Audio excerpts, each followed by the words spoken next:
today, and hopefully I hope you will enjoy today's talk. So now when we say machine learning on real-time data, so here you can see I have written a lot of terms. So first let's try to understand what is the learning here. So when we say a lot of things: machine learning, supervised learning, unsupervised learning, and lot of learning is happening. But what exactly is this learning? So let's first try to understand that in one slide. Now here in this slide I will show you the evolution of learning. So what exactly happened was that when we first started, so let's say when we had a problem, like if we have some data and we are doing a data analysis on whether a patient has diabetes or not. Now in order to do that, so when we first started, what we did, we had our data and we knew what we had to take as the output, and then we wrote our own program. That program would have been like, you would have said, let's take the parameter of the patient, let's say the sugar level. If the sugar level is greater than this, then you say that this patient has diabetes. If not, then it does not have. So these were the rule-based systems where you were defining the rules for your algorithm to know whether a particular data sample has some quality or not. Then what happened was that then learning evolved. Then what happened was we went to the classic machine learning era. In this case, what happened was you had the same data, but your data was designed in the form of a features. So if you have done all the tutorials and everything, you know that what a data set is like. You have all the features and then you have the output. Your learning, what is happening, this is the orange part. Orange part, what it is doing, you have some X, you have the output Y, and you are trying to find the relationship between X and Y. So that is the mapping from the features. So this is where your classic machine learning was happening. So your machine is now, your algorithm is becoming smart. So as algorithm is becoming smart, we want to exploit it more and more. Then people thought, okay, now we have to do this, hand design features. Why not we skip that part also? So that is where we went to the next part, that was your representation learning. So what is representation learning? You are giving the input. Your algorithm is learning the features. It is learning what is X. It is learning the relationship between Y and X, and then it is giving you Y.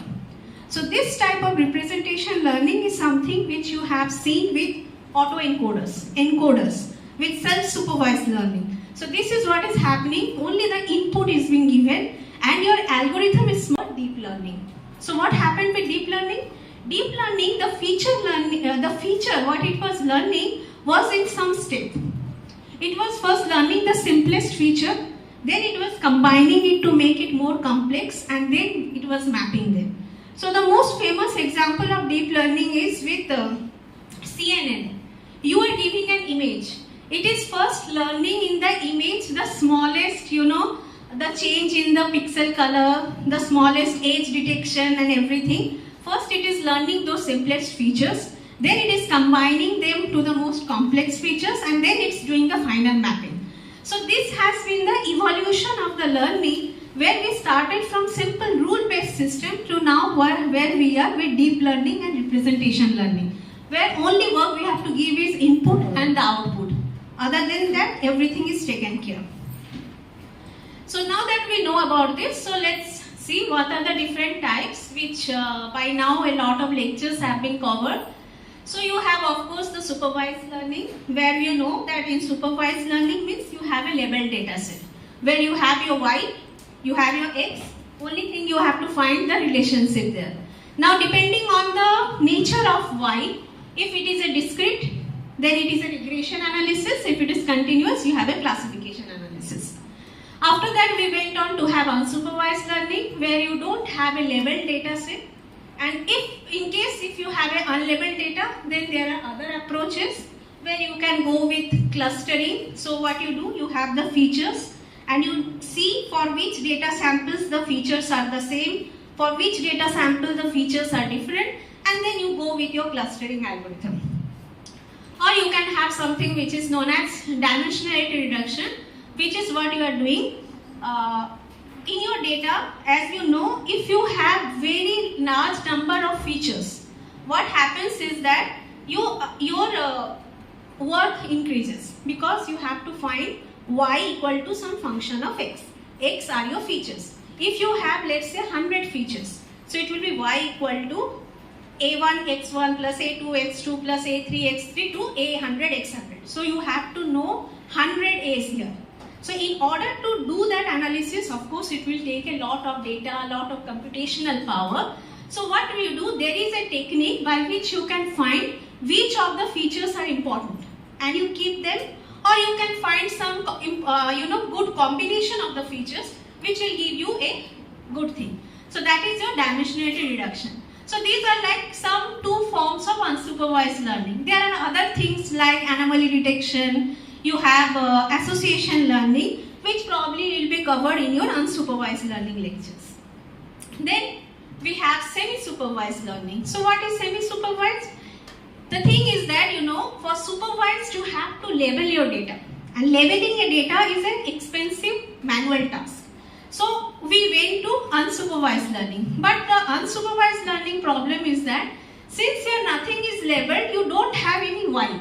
So you don't know how to evaluate whether you have done a good learning or not. So people say that let's go to semi-supervised, where you have a small amount of labeled data and large unlabeled data. So what happens is that once you know which data are similar to each other with the help of clustering, then what you do, given the labels, you can find now which data has what label. So let's say if I have 50 data points, out of which only 10 data points are labeled. Now once I do the clustering, and in clustering I find that most of the labeled data points which are there in that cluster belongs to class A, then you can say that all the other unlabeled points which are in that cluster, they also belong to class A. So that is why this type of semi-supervised learning is important. So there you have to do clustering and classification. Of course, there are other types of learning. I won't go into the details. You have weakly supervised learning. You have self-supervised learning. Depending on how exactly you are trying to learn from the data, you have different categories of that. And finally, you have the reinforcement learning. So reinforcement learning is a little bit different from what the other learning we have seen here. In reinforcement learning, what happens is that here, instead of saying data, you have an agent which is learning from the environment. Just like if you say a system is there, the system is interacting with the environment to know whether it is working in a proper way or not. Depending on that, it is receiving a reward or a penalty. Now the problem with reinforcement learning is that it needs a lot of data in order to start giving some result. So there has been a work, but it's not that much in the, I will say, it's not that much popular in the general terms as compared to the other types of learning. Now if you see here the plot, you will see how with time people have started working on this different concept. So you can see with reinforcement learning, a lot of people have worked, but with supervised and unsupervised also there has been a trend. So if you go to any ML conference, you will see people sitting in groups. Supervised people, they think what they are doing is the best. Unsupervised people, they think what they are doing is the best, and so is reinforcement. So what happened was that Yann LeCun, this is a very famous slide. So Yann LeCun is one who has worked a lot on CNN and everything. So in one NIPS conference in 2016, long time back, he showed a picture of a cake. And then he said, if you take a cake, what is there? The cherry, that is reinforcement learning. So that why? Because here what is happening is that you have to give lots and lots of data, and after that you are getting some result in the form of a reward. Then you have the icing of the cake, the frosting. That is your supervised learning. Why it's supervised learning? Because here what you are doing, you have to manually label the data. You are putting some word, but you are getting result also. You are getting the result for the data which you have prepared explicitly for the system. But the main thing is the cake. The cake is the unsupervised learning, because That's the main thing, because that's the data what we have from our day-to-day work. That is unlabeled data. If we know how to harvest that data, then we can enjoy the cake. So that is what he did, but he said this picture is slightly offensive to RL folks. So people who are doing in reinforcement learning, I am sorry if this is offending you, but this is what it is, he told. Now the thing is, reinforcement people, they were very angry. They did not take this lightly. So the next talk was from a guy who was doing reinforcement learning, and he showed this cake. He said that, which cake will you like, the one with one cherry or the one with lot of cherries? So I think this is what reinforcement learning is, and he said, you cannot take that lightly. So what I am trying to say is that no matter whatever you are working on, ultimately it boils down to how much it is benefiting to everything. So of course there will always be the war between which is better, which is not. But ultimate thing is how it's benefiting the society. Now that we know about this machine learning, then of course there has also been a lot of algorithms which have been designed, and I won't go into the details. If you are interested in, if you have been working on supervised learning, then you have these algorithms. You have seen these algorithms, which is your SPM, decision trees, KNN, logistic. So all of these algorithms, they have their some advantages, some disadvantages, but depending on what problem statement you are working on, you can choose that. Then if you are interested in unsupervised learning, then you have this clustering algorithms, you have these anomaly detections, and you can see they are used for medical image scanning, they are used a lot. They are used for different classification tasks. We will see the applications in the gradual slides, but you can see that lot of ML algorithms are there. Now of course when there is a lot of ML thing, then how we can leave behind our deep learning? Then there in the market you can say there is a lot of deep learning algorithms. First of course we have our neural network, multi-layer perceptrons. So this is the basic of your deep learning algorithms. So I know all of you know the structure of this. So these are your inputs. Inputs is equal to the number of features in your data.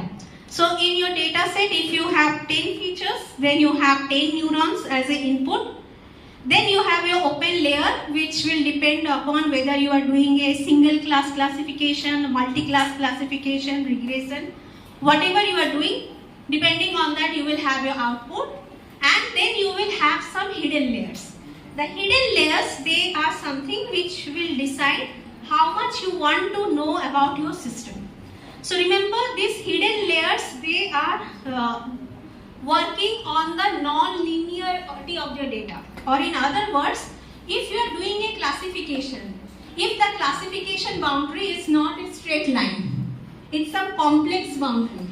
So what is a complex boundary? A complex boundary is a combination of small straight lines.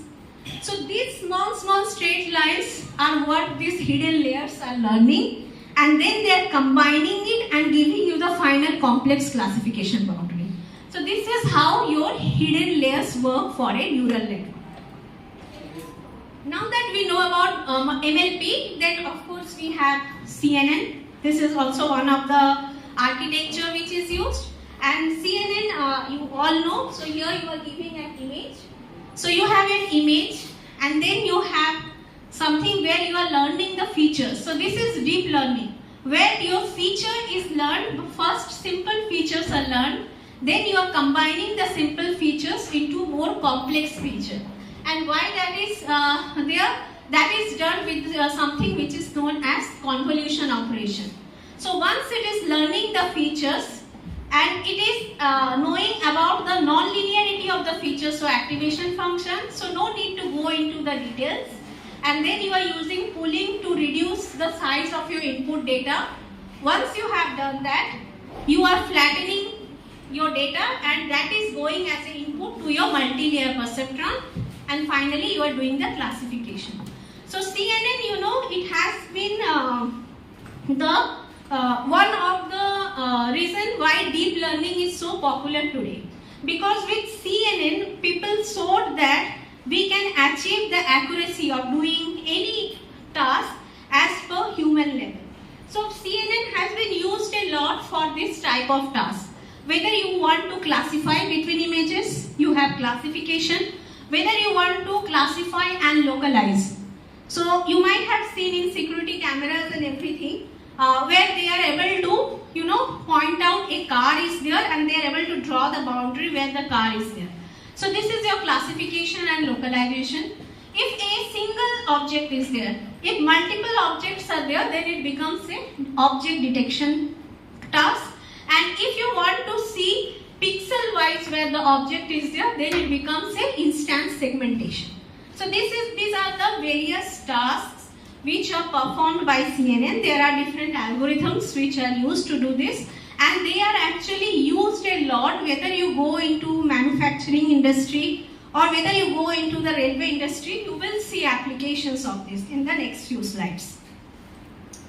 Now that we know how to deal with tabular data, if you have tabular data, you can do a machine learning task or you can use a multi-layer perceptron. If you have an image data, you can go with CNNs. What to do if you have a sequential data? Sequential data means music.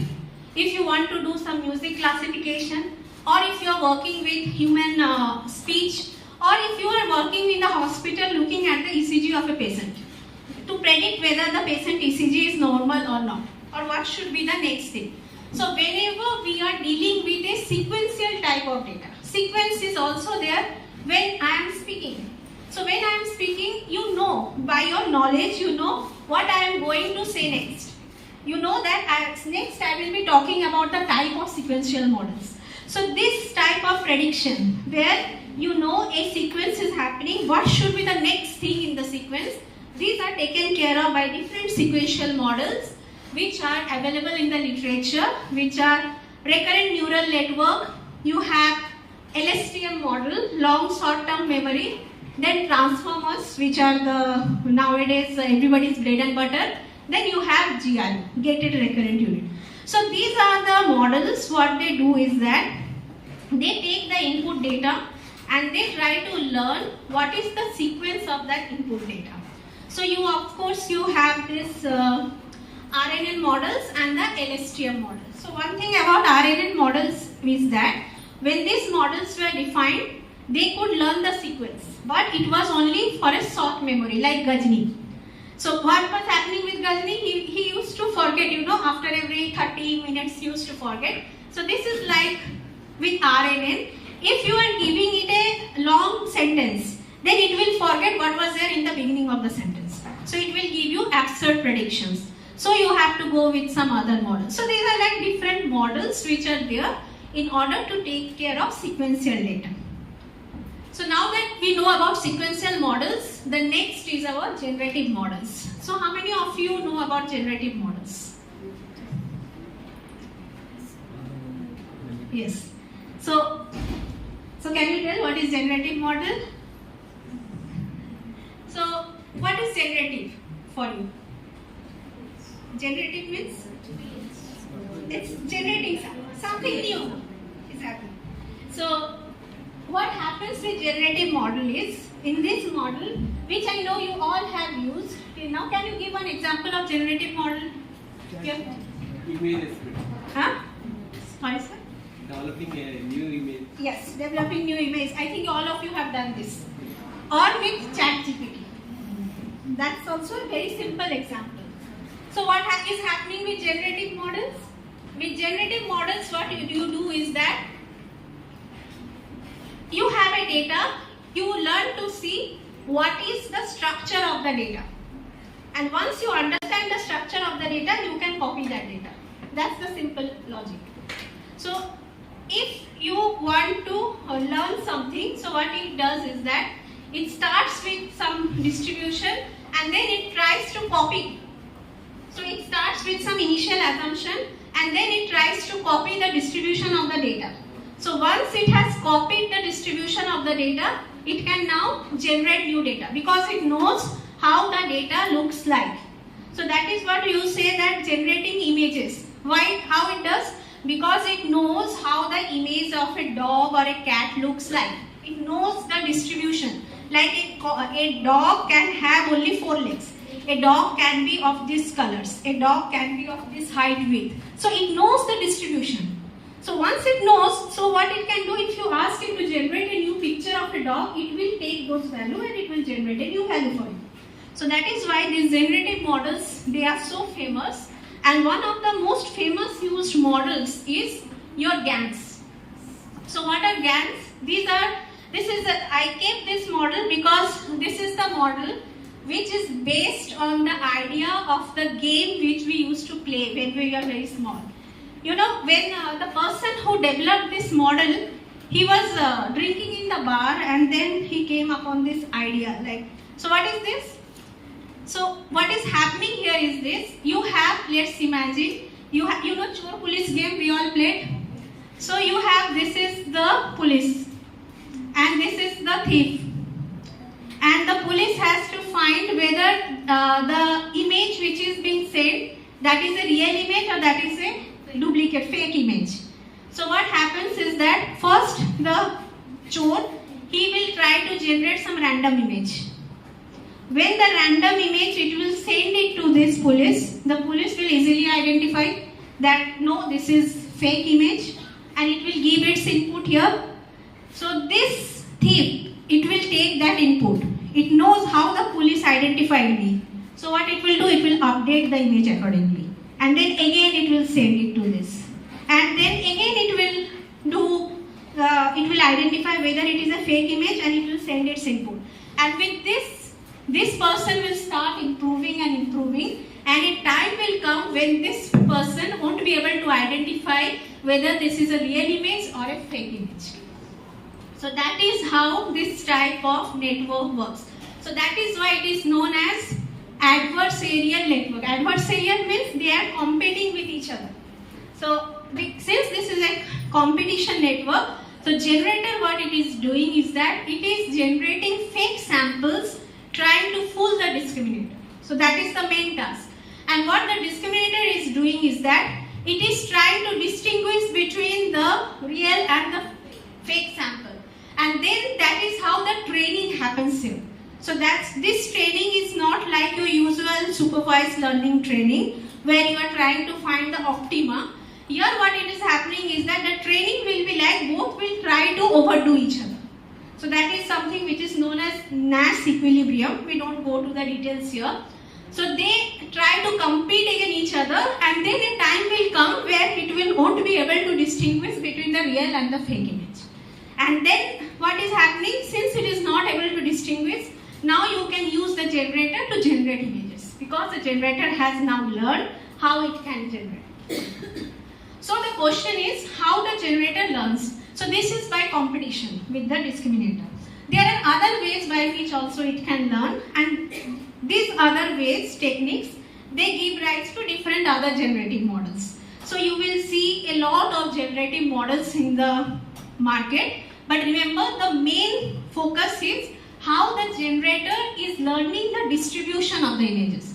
So that is the main concept. So how it is learning, that depends on the model. But once it learns the distribution of the image, then it can generate new data sample from that learned distribution.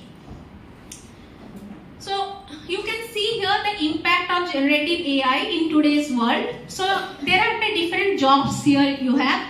Banking, insurance, software platform, energy. So you see a lot of industries has been listed here.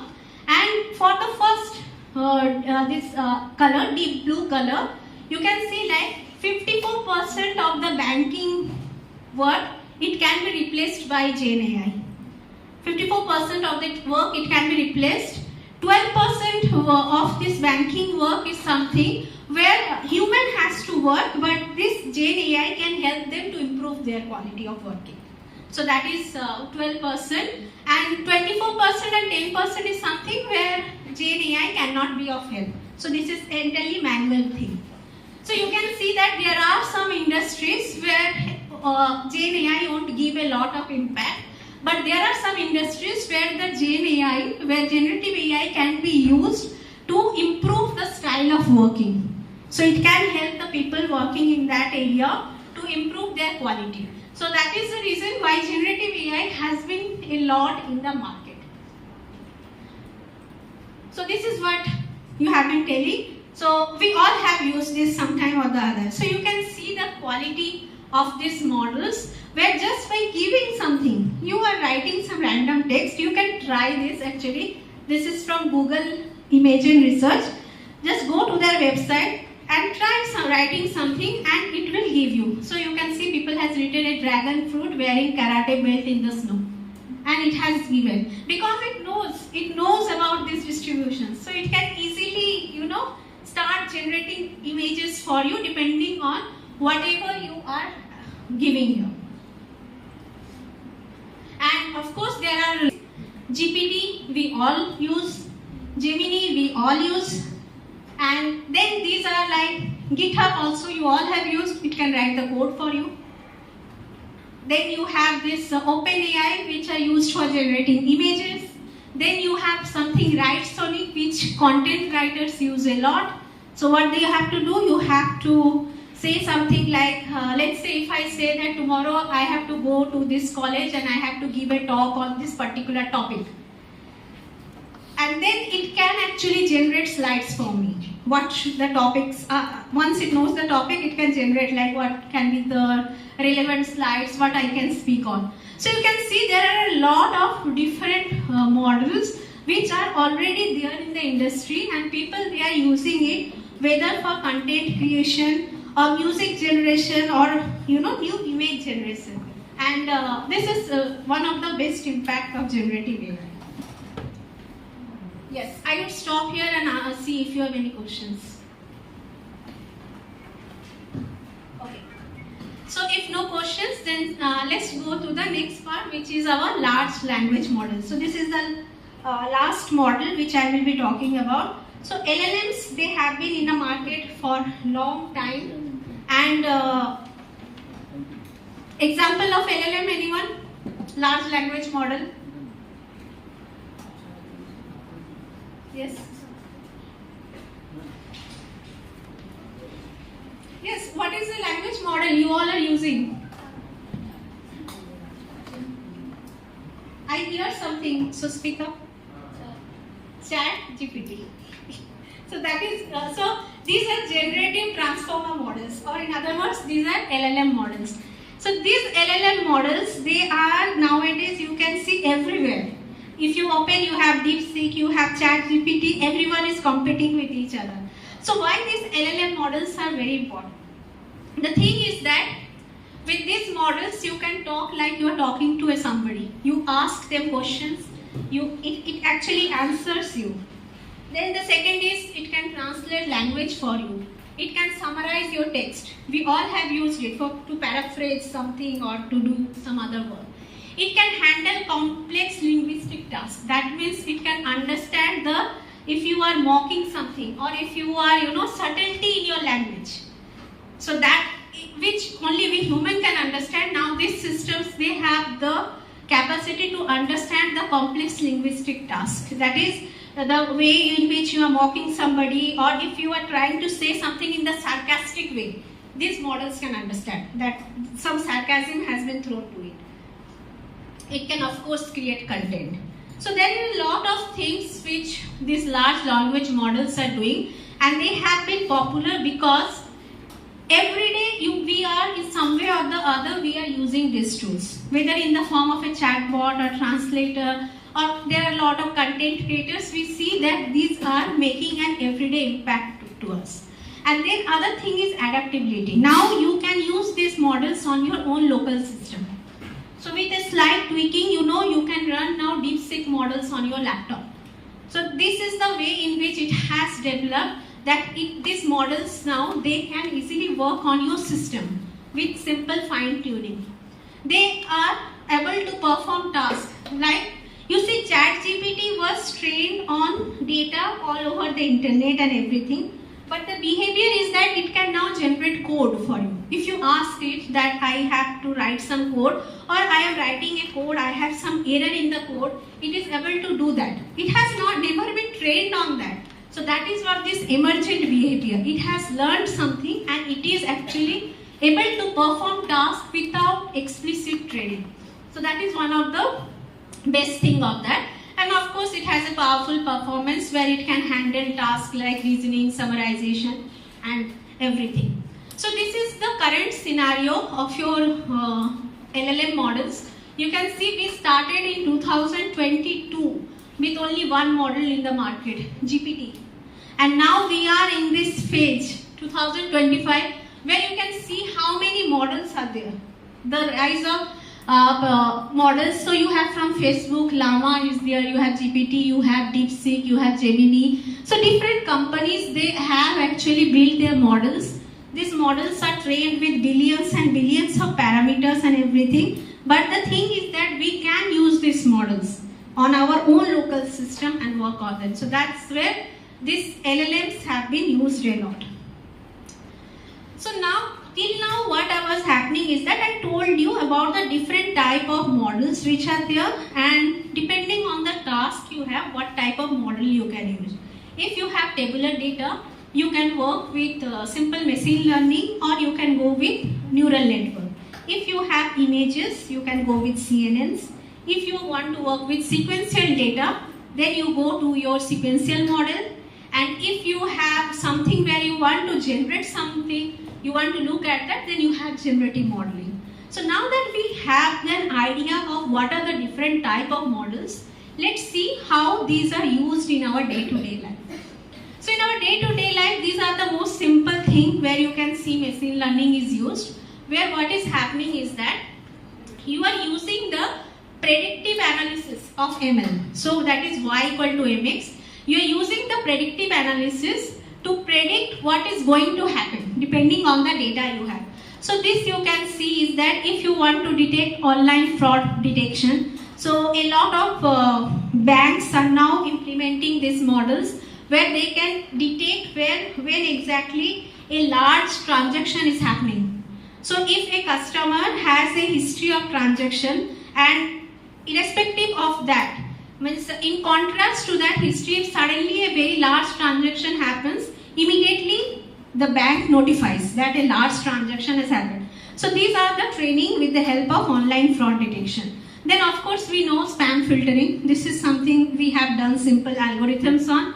Then stock market predictions, which are done using your sequential model, where you take the sequence data, you train on the sequence and you see what should be the next sequence, whether the stock is going to rise or fall depending on the past experience. Then a lot of work has been done in the cyber security. If you are interested on working in cyber security, have a look in this paper.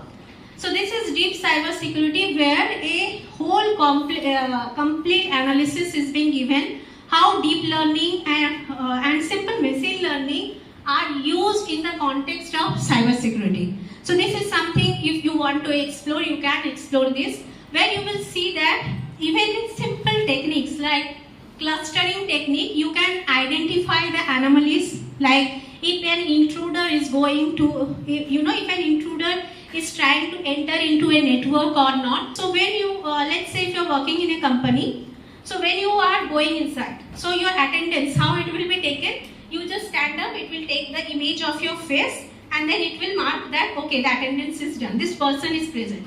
But the problem with face verification was that, let's say if you today, I have tied my hair like this, tomorrow probably while I will be standing in front of the camera, I will be standing like this.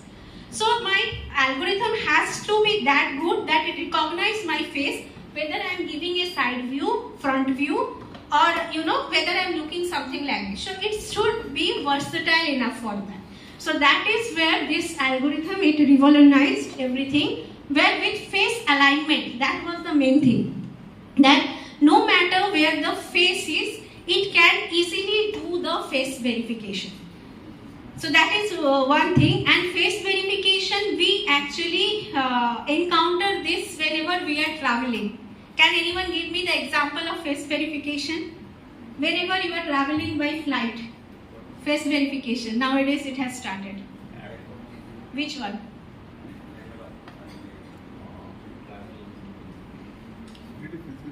So whenever you are going by flight, now the government has started something.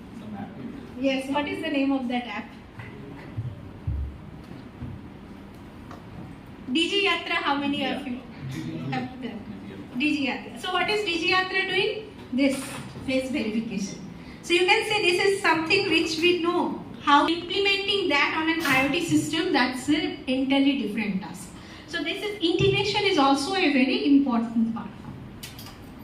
And then finally we have this chatbots. So chatbots is like Alexa. We have Siri. So this is something where we use our AI systems every time.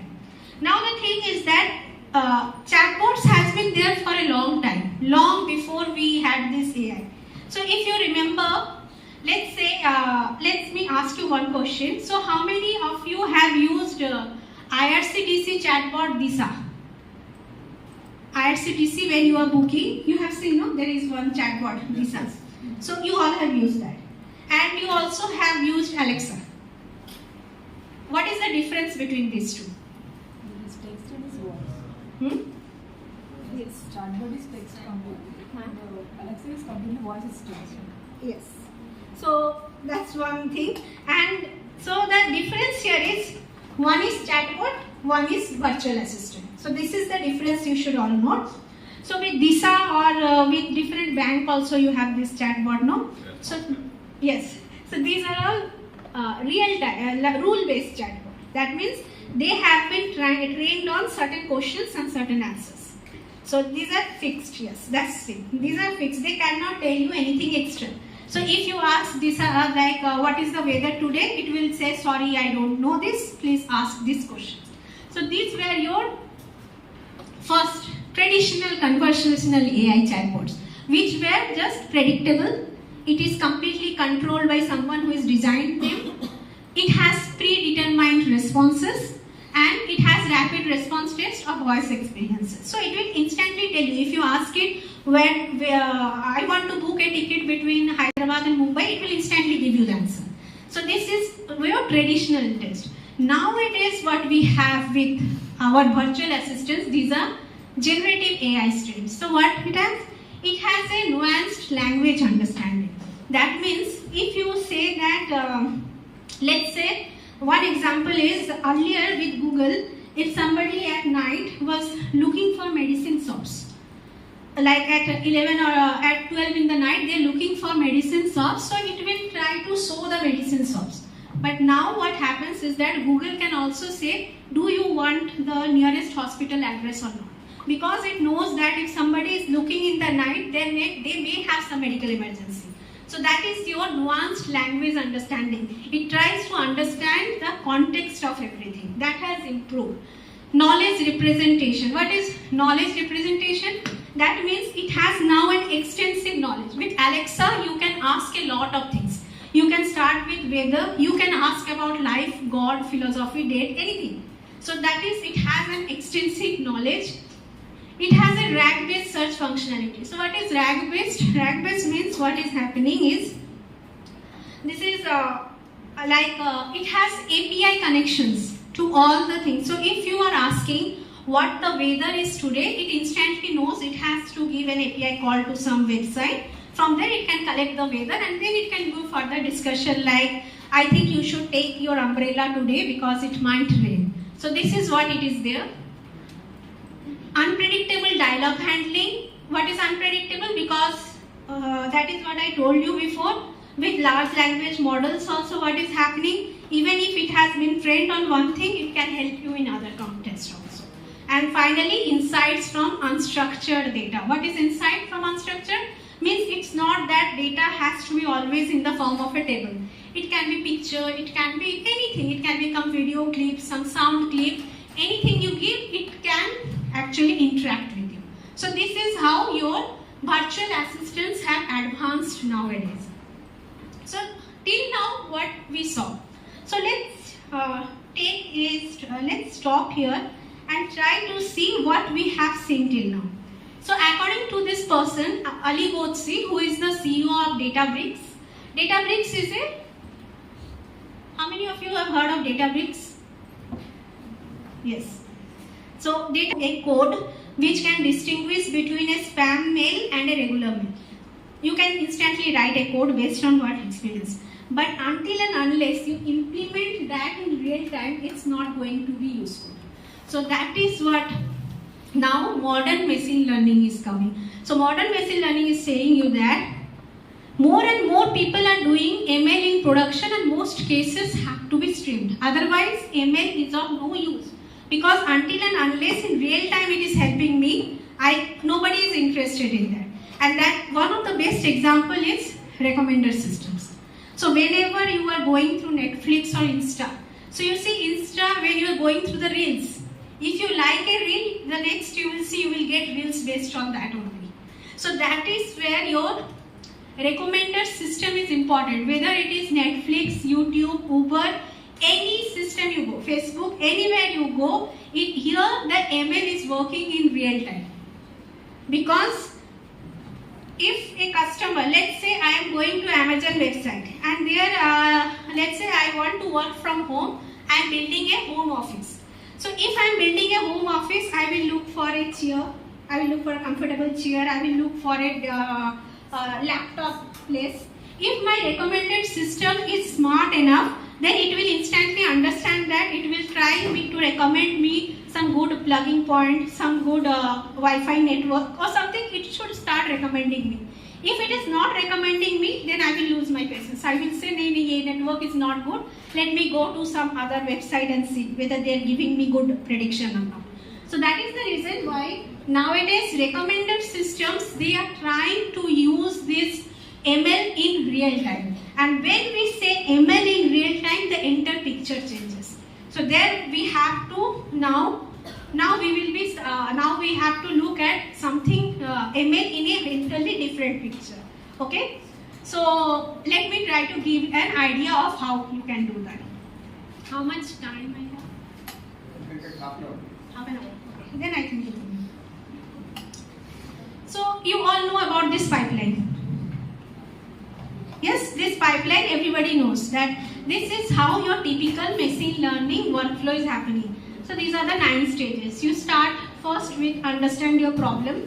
You collect the data, you clean, you level, you do some feature engineering, you train your model, you evaluate, then you deploy and you monitor. So this is the way in which it is working and we all know that. Now what happens is that, so let's say you are working with Netflix. You are working as an ML engineer in Netflix. Then what happens? You have taken the data, you have trained your model, you have deployed your model. Now Netflix uploads some new movies it has uploaded, and some new people have joined as users. Some people they have left Netflix. So what you will do next? So in order to proceed, what you will do? You will take the old data, you will take the new data, you will see what changes have been made, and then you train your model. This is the way in which you think you will do. Now the thing is that when you think of these big companies, every few minutes, lot of people are leaving, lot of people are joining. So is it good that you every time you have to train your model? So if you do this, your production will be low every time because the model is training and everything. So this is not a good way to do that. And you have to make the changes. So you have to be smart enough that your model can automatically detect the drift and it will train and it will give the result. So this is where a new type of learning comes, which is your incremental and online training. This is a training which all these big companies, whether Uber or Netflix or Facebook, Insta, they usually take into account so that they can take into effect the new data which is being uploading every time. This is good, well and good, but there are certain problems. First is the system becomes brittle because since new data is constantly coming and if there is certain error in the data, your entire system can break down. The second is it is very expensive to build, maintain and manage. This is not something which a single person can do. This is something which is a work, like a lot of people have to work together to start from this step 1 to step 6 and difficult to scale. What is scaling? It may happen that suddenly Netflix has uploaded many good movies, so a lot of people will join. So the scale has increased, or sometimes people may just leave. So you have to have a system which can actually go up and down depending on how much the influx of the data is. So due to this, what happened is that, sorry, this is where you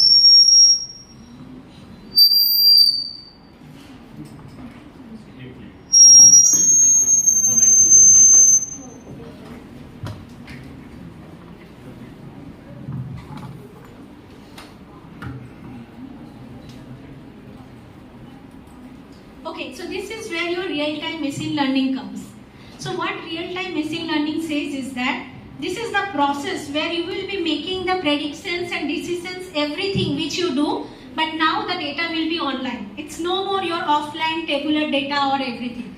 Now you are working on live stream data, where data is continuously coming and you are training it continuously.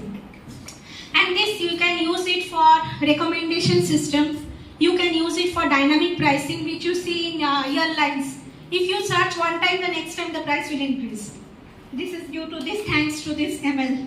So dynamic pricing, of course fraud detection, credit, when you are applying for credit card, it can instantly check whether this is a good person to give credit or not, and personalization. So there has been a lot of areas where this machine learning has been used on a real-time case.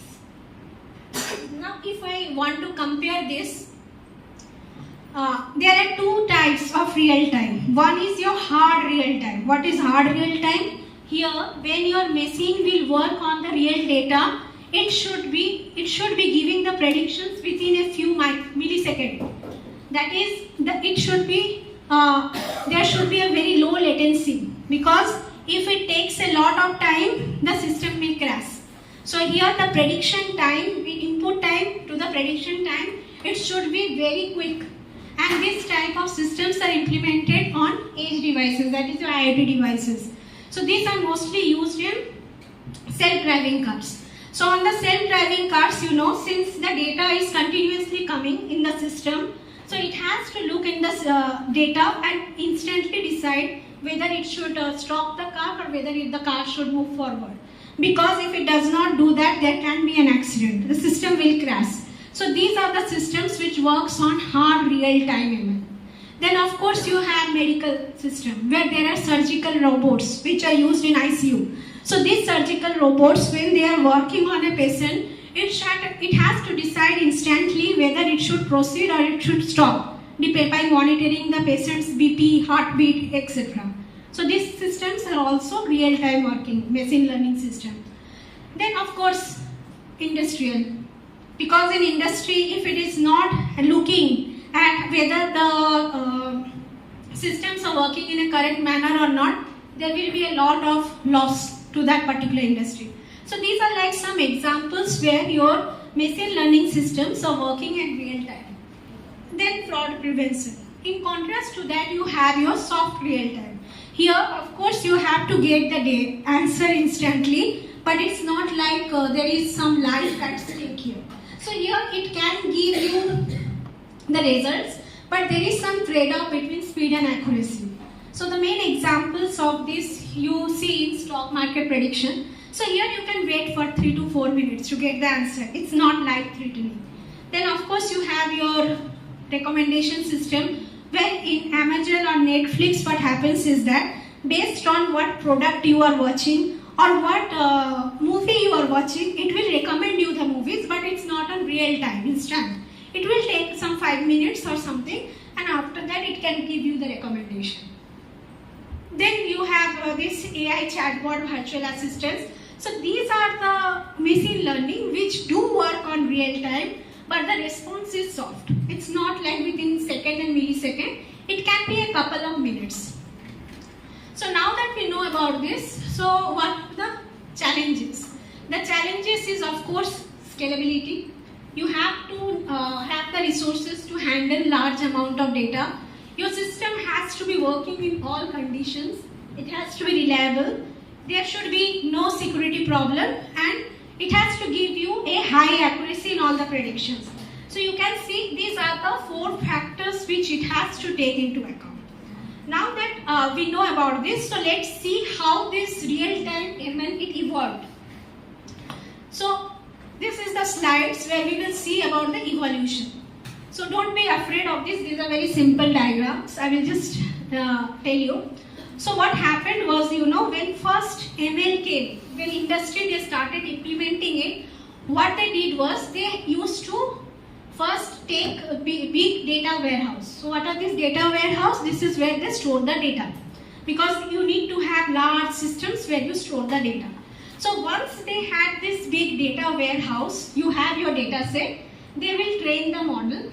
They train the model and they do the prediction. So let's take the example of Netflix. So when you are watching a movie in Netflix, so what will happen is that it will take all the data of what person watched which movie and everything. It will do the training and it will give the prediction that this person should be recommended these movies. Person B should be recommended these movies. And all the predictions will be stored in this database. This is your Redis database or Dynamo database, which are your key values stored. So this is a database where it will store. Now what will happen when the app, somebody will be accessing the app, then when that person, let's say I am accessing the app, then instantly it will come to the database that this particular person has accessed, and the result will go that this is the movies which should be recommended to this person. So that is what is happening here. Earlier with Netflix, or when you are doing churn prediction, like how many people they are likely to leave your service. When you are doing that, then what happened was you started with raw data, you did your feature computation, retrieval, you predicted everything, and only your app was doing whatever you have predicted, it was taking that. With this, the problem is that you see, it is very quick. Since you have already predicted, it has just to give that result. But your data is old. Because when it trained itself on the data, it was probably in 1 week. For 1 week it is taking the data, then it is training, then it is giving the prediction. So that was the problem, that it had low latency, it was instantly giving you the result, but high staleness, because this type of training is doing in a batch job. Like in 1 week it is doing the training and then it is giving you. So that is what in stage 1 this type of prediction was happening. Then what happened was in stage 2 people said that no, let's try to improve it. Then what they did was they started with raw data and they computed the feature. This is what they stored. Here also the staleness is there, because still you are not doing anything on real, you have done something before and something you are taking from the real data and computing. Then people said that no, this is not done, and this is where the online prediction came. So with online prediction, what is happening, you see, you have trained your data set. You have trained your offline data and you are storing here. This is what you have done till now. Now what will come when a person is accessing the app, so whatever they have done the access, that will go to this some database, and there it will do a computation. So what computation, what data trained model is there, on that you will add that data and do instant training. So that is like stochastic training. So I have a trained model, I am adding one data point and I am training. So only for one data point it's training. So once it has trained that, then it will give you the prediction. So this was your online prediction. With problem was that it has low staleness, because instantly you are taking the data and you are doing the training. But the thing is, since it is doing the training here, there will be a slight time will take. So that's why latency is there. So it will take a little bit of time. So people they thought, and the final product was this, where they are taking the real data, but they are taking the data, let's say for 5 minutes. For 5 minutes they are taking the data and then they are training. It's not like one data is coming and then I am training. So that is why it is known as near real-time features. You are keeping the time to be very low, and then you are training, and then you are giving a prediction service. So that is raw data. You are computing the feature, but this feature retrieval and computation prediction, these are happening on real time. And that is why it has a low latency and low stateless. Yeah, I have a smart. Yes. See, obviously, when you are taking everything through Amplify, so obviously there is a chance that the accuracy will be reduced. Yes, so what happens, is that this is where this thing comes. You have your online model and they are taking it for say for 5 minutes. So when 5 minutes they are doing it, they are monitoring the features. So if there is a drift in the features, so there is a chance that this trained model won't work anymore. So at that time what they are doing, they are instantly doing a new training. That is where it is happening. So the features are being monitored. So that is monitored in the real time.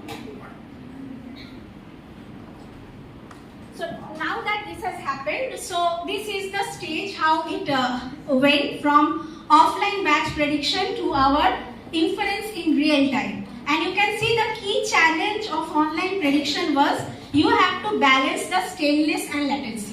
So you have to have a you need to have data in real time as well as you need to instantly predict. So these are the things which you have to balance.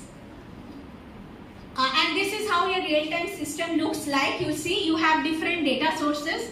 So this is the data, offline data you have trained. This is your data which is streaming. You have to use Kafka for this. So these are like softwares which are used. And then you have your real-time data from app also it's coming. And then you have your pipeline, the same model which you are using. After that, your model training, what happens is, your offline model training, it uses historical features. Using your offline data, you have trained your model. And then what happens is that when you are serving, you are taking this streaming data, you are combining them, and you have to see that your accuracy is good, up to date. Your freshness, you are using the latest data, and your latency is low. So that is the thing which you have to take into account. So yes, this is another fact which I have to point out. The thing is, industry experts, what they say is that ML engineers, they build a model, they take the data, you write the features, they build a model, and then they say, we have built it, now you take care of it. But it's not that simple. Because what happens is that when the data is coming from real time, the features may be different. It may be entirely different feature. You have trained your model on Python on some features. But the data which is coming from this database, it is in some other language, probably Java, Scala, SQL, some other language. The features are something different. So there is no way once you have built your model that real data can be done. So that's a very difficult task, and always the teams, they are fighting on it. That is the reason why you have this feature platform. So feature platform, there are different companies like Tecton, Fist and something who give this space where these ML engineers and DevOps people, they can come together and they can have the same set of features to train their ML model. And this Tecton platform is used by Google, Uber, Meta, Airbnb. So you can see a lot of companies, they are actually using this feature platform. You cannot sit and do it by yourself. A lot of people, they sit together and they have to build a platform such that all the data which are coming, your offline data and your real data, they need to have the same features. And it's not like they have one model. If you go to Uber has Uber and Uber Eats. It has to predict which customer will take which auto to where. If you are taking the same auto, from the same place every time, then it can recommend that currently the auto fare is now low for this particular area.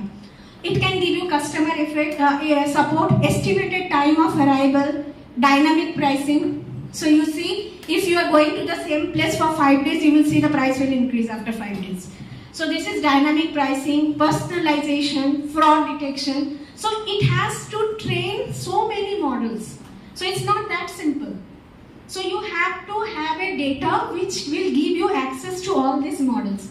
That is the reason why this type of feature platforms are designed.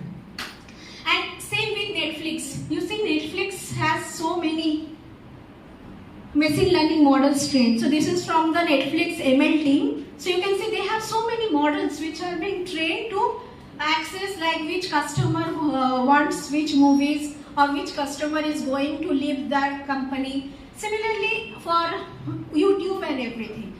So as you can see that it's not that simple to train. That is what I have been trying to tell you. And there are a lot of ways by which people they are trying to train the model using continual learning. So I have 2 more slides and then we can stop. So as I told you that once you have trained your ML model, you know that ML model will not be the same because there is a drift in your data. And what is the drift in your data? The drift is, this is one of the famous example you see. This was the your night dress sale, loungewear. So you can see this was the sale, but as COVID lockdown was predicted, the sale increased because people were now working from home, they need more dress for home. So you can see the data gradual change. So this shift in data. So of course your Amazon ML model, it has to take into account this drift. So the drift can be in any form. Sudden drift like COVID-19 was there. It can be a gradual drift like when your festive season will come, we will buy new clothes. Or it can be recurring drift. The recurring is actually holiday shopping. Gradual drift is from summer to rainy, when it will come, people will start buying more raincoats and everything. Incremental drift, it is for these Fitbit watches. As the person goes older, the BP recording will gradually change for that. So every time there is a change in your data. So your model also has to be trained continuously. Otherwise, it's not like ek baar train kar liya, I am done. It's not like that. Every time you have to take into account all those drifts. So that is where your continual learning comes. Continual learning is like that you are adding new knowledge, but you have to keep into account the old fact also. Otherwise, what will happen, your self-driving car, if it sees like I will keep only new knowledge and forgets the old, it will crash. Similarly, medical AI, it has to remember all the past diagnosis while making the new diagnosis. So you can see there is a lot of type of learning. And of course, there are a lot of algorithms which are there, like your stochastic algorithm is there. Then you have these decision trees, which are widening trees. So these are the lot of algorithms which are available in the market, which you can use to train this type of continual learning models. And this is one example which is from a Chinese company. You can see they are monitoring how much they have to see it here. I think it's not clear, but here what they are doing, after every 10 minutes they are updating the model. So this is how every company works, is that they take the data for 10 minutes and then they do this incremental learning or continual learning, and then they again start doing the predictions. So this is how happens. And of course here what we saw today, and I hope I have been able to convey it to you, that the architectures behind real-time ML, they are unique, they are complex, and it's not like something which can be done by a single team. In large companies, lot of teams, they are working together to put forward this. And this is where the students, if they are here, this is where you have to decide which one actually interests you. Whether it's for ML engineers, they can be in the production team. For data scientists, they are someone who are designing the prototype. Then of course this is for the business unit, and this final is where you are doing a real-time predictive thing, which is the running and something. So I think I will stop here, and if you have any questions, then we can discuss. I have a question. Can I have a mic? Yes.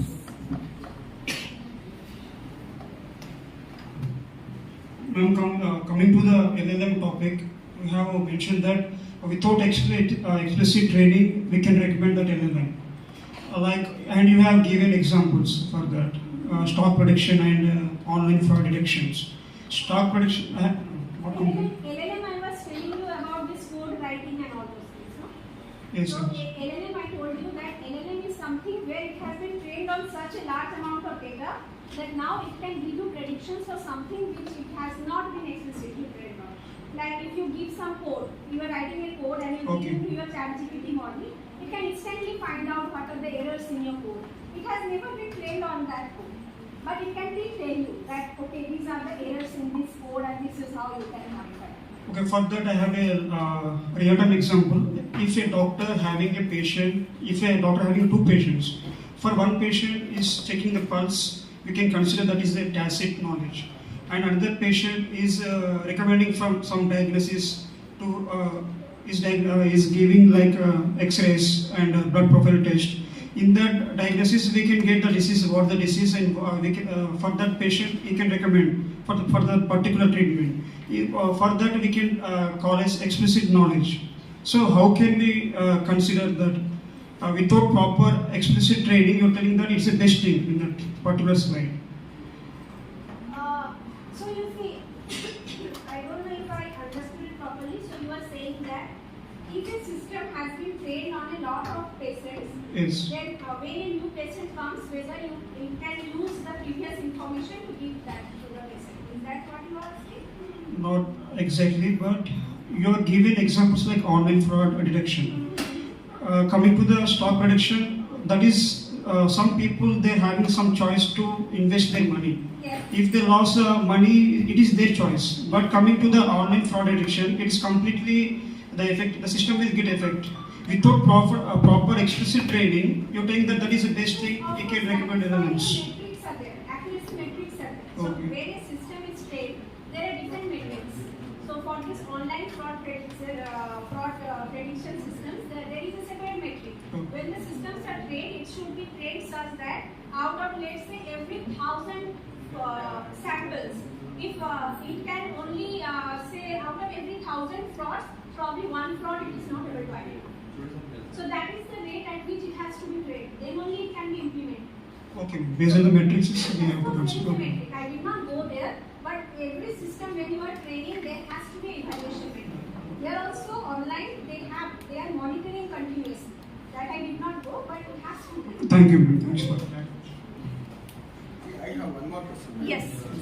So now, do you say that once we design a system or a model, is it permanent? No, it's never covered. So I told you that the main thing is the drift I told you. Because the data quality is changing every time. So your model, it has to be updated accordingly. So that we have done. Let us say we have designed a model that takes the data continuously, and whatever you are saying, the drift will be monitored. And Oh, you say are that saying once the drift is monitored and everything is delivering Yes. and running, is it permanent or not? It is. You see, there are a lot of things. Something or the other will go out.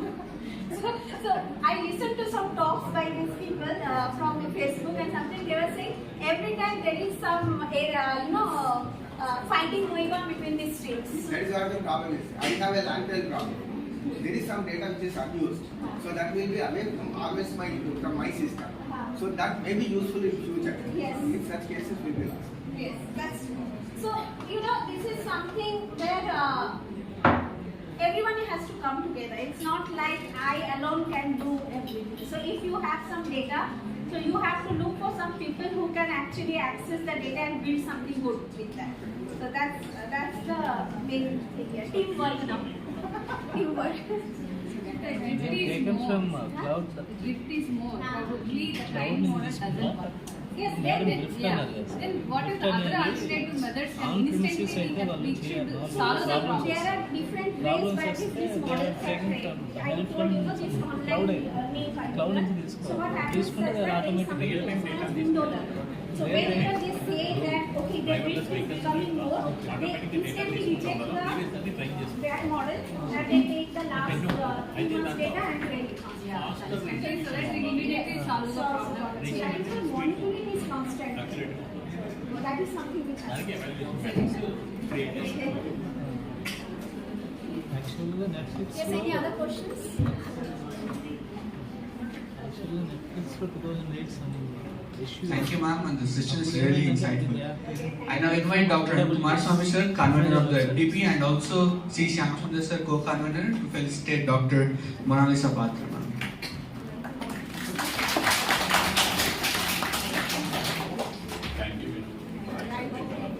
One more interactive session. Okay. Okay, thank you. Thank you.